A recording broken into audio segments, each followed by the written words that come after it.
Hey there, I'm back to talk about racism, adultery, abuse, all of those bad things.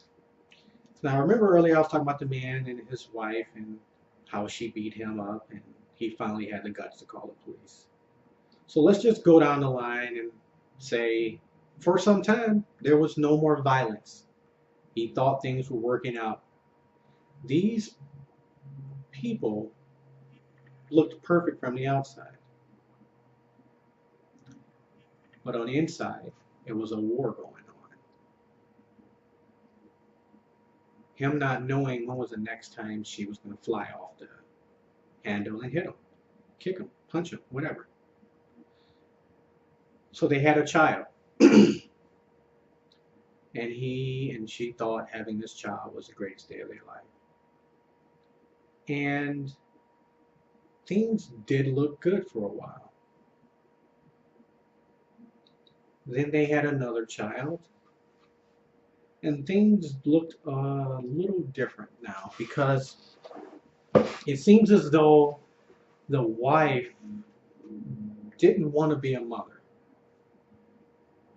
It's like she didn't get to live that wild life when she was young and she wanted to live it now because she didn't want to help out around the house. Like he said, she didn't want to do any cooking. She didn't want to do any cleaning. She didn't want to help out with yard work. She didn't want to do anything. As she said, her career was more important than her family. Now listen to me. Typically, it's the guy saying that. But she says her career is more important than her children, more important than her husband. Then why did you have a family? And I told him, I says, well, then shouldn't that have been a red flag for you if she tells you that her career is more important than you and the kids? She doesn't want to help out with the kids. She doesn't want to help out with the household chores and don't want to be there to cook and don't want to help with the cleaning, don't want to help with the laundry, don't want to help with the yard work. All she wants to do is her job and whatever else that she does outside of work that she doesn't have you involved in. Because he kind of told me how his wife would hardly ever let him meet her friends that she would go out with, that he wasn't allowed to meet or attend the events. So he would be home with the kids.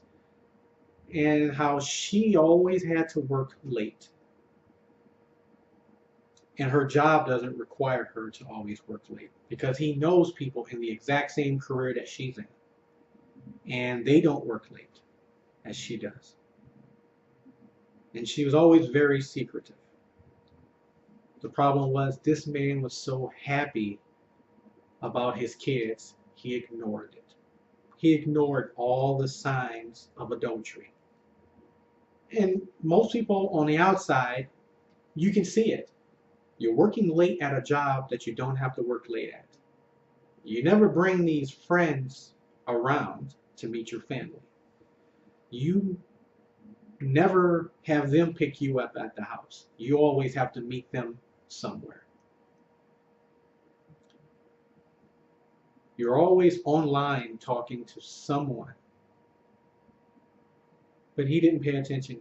He was just happy with his kids.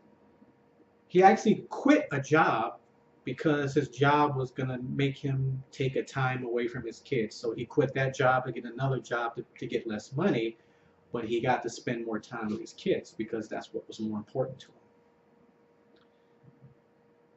him. And I kind of see how that is good and is bad because you can't live just for your children. You have to live for yourself.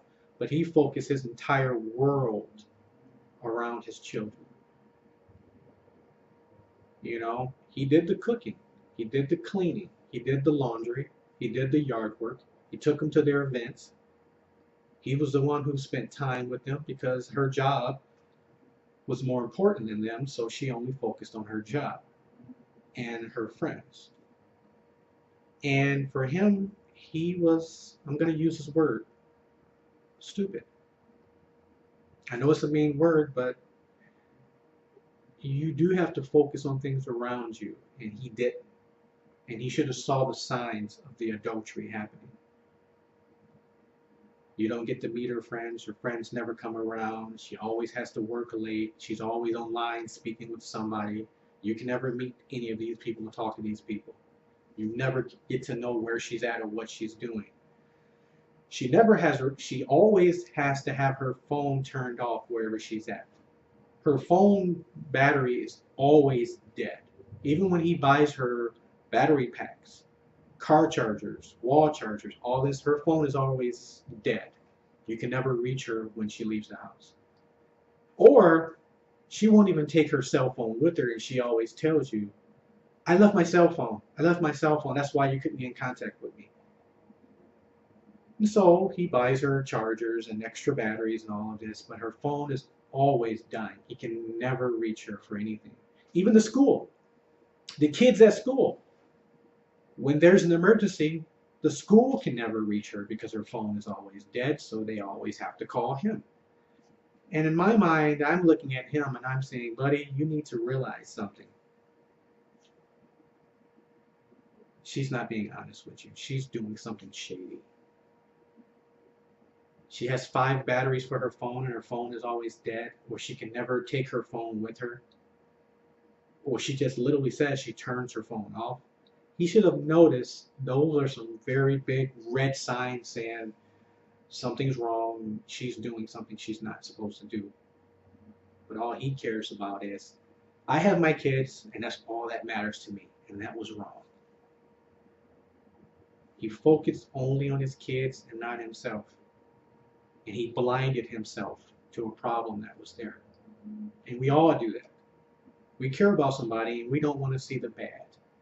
Or we see what we only want to see, and he should have saw, and I told him, he should have saw that. He should have saw the signs.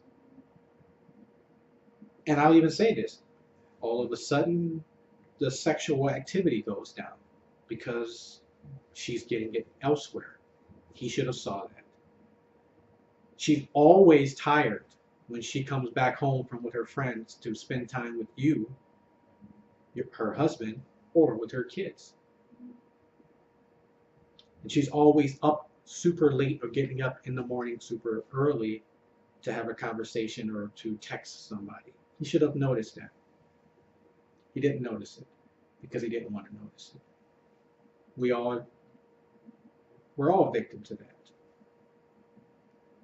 And that's when things started to take even more of a nosedive. And he should have noticed that. He should have noticed that big time. But he didn't. I feel sorry for him. I feel sorry for anybody who's ever been cheated on, lied to.